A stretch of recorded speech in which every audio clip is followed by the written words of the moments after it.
Bonjour tout le monde, ravi de vous retrouver dans une nouvelle séance. La séance dernière, on a parlé du droit commercial, on a vu sa définition et son champ d'application. On a vu comment on peut acquérir la qualité de commerçant, quelles sont les différentes catégories d'activités commerciales, activités commerciales par nature, par la forme et par accessoire. Aujourd'hui, on va voir les sources du droit commercial. Alors, quelles sont les sources du droit commercial? Les sources du droit commercial se divisent en deux. Il y a des sources écrites et des sources non écrites. Les sources écrites, à leur tour, se divisent en deux. Il y a des sources écrites nationales et des sources écrites internationales. Les sources écrites nationales. On va citer 6 sources.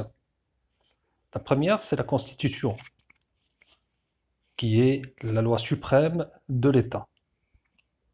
Toutes les lois trouvent leur source, ou bien toutes les branches de l'activité humaine dans une société donnée trouvent leur source législative dans la Constitution.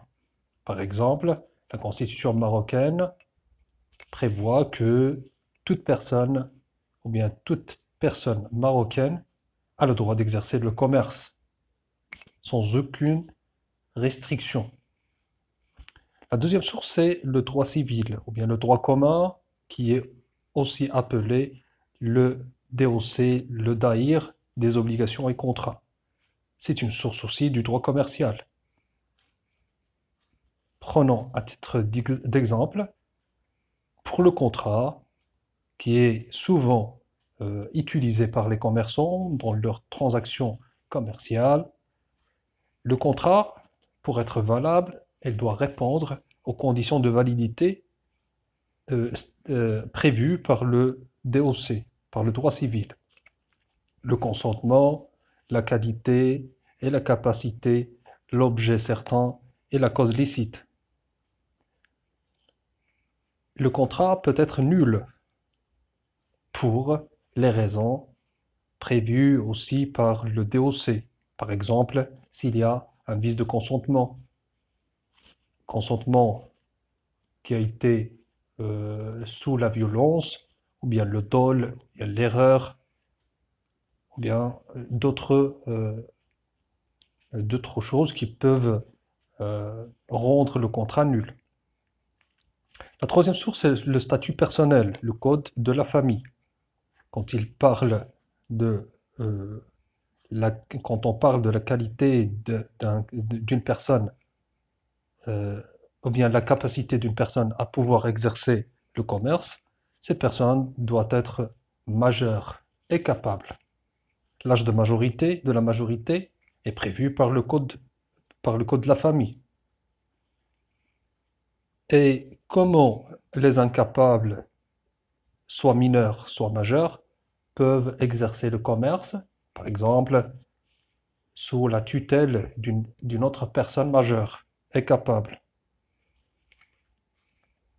Maintenant, on va passer au code de commerce. Le code de commerce, il a été inspiré du code de commerce. Le premier code de commerce est inspiré du code de commerce français de 1807.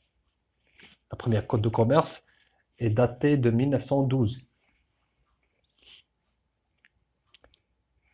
Il comporte plusieurs livres.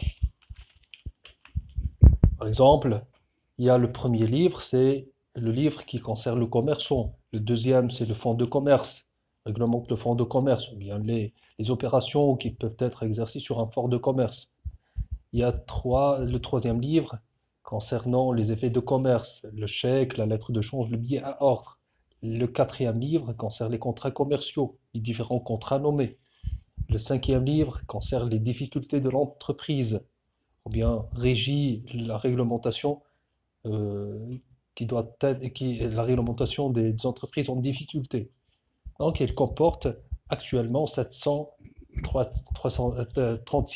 articles, divisés en 5 livres. Il y a aussi des textes spéciaux. Ces textes spéciaux régissent certains domaines qui ont une certaine spécificité, qui sort du général qui a été prévu par le Code de commerce. Prenons à titre d'exemple la loi 1795 relative à la société anonyme et la loi 596 relative à la société à responsabilité limitée, etc. La 16e source, ce sont les textes réglementaires. Il y a les décrets émanant du chef du gouvernement, il y a les arrêtés et les circulaires émanant des ministres. Il y a les sources internationales. Les sources internationales se divisent en deux. Les conventions d'établissement, qui sont des conventions bilatérales, et les conventions d'unification de droit, qui sont des conventions multilatérales. Les conventions d'établissement, par exemple, la convention qui est entre le Maroc et l'Algérie, et le Maroc avec la France, ces conventions donnent le droit des citoyens des deux États d'exercer le commerce non pas comme des étrangers, mais comme des citoyens. Comme des citoyens.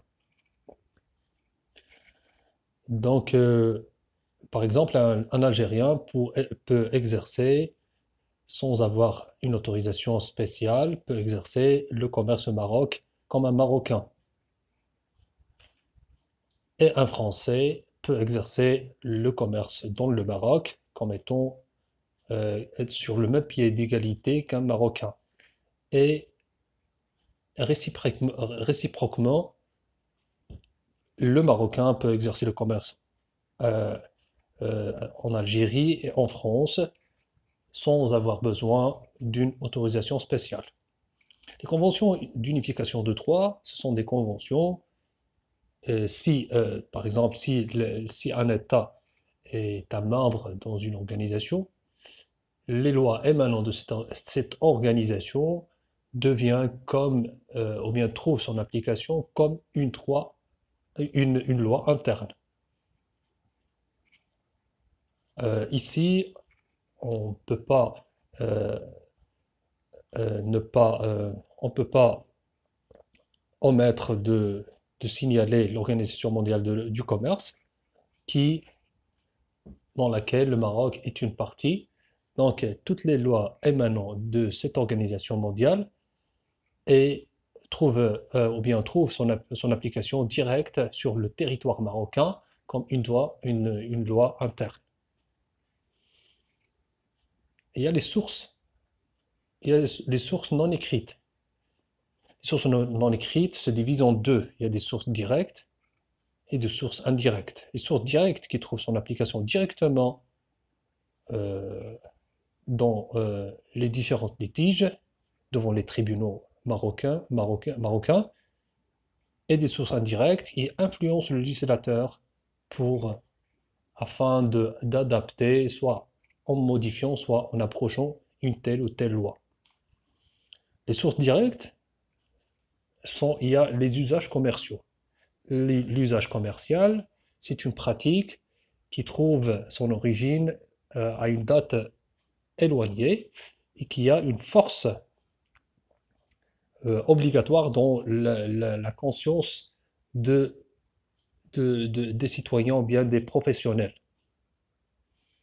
Donc ces usages sont limités, peuvent être des usages soit locaux, soit nationaux.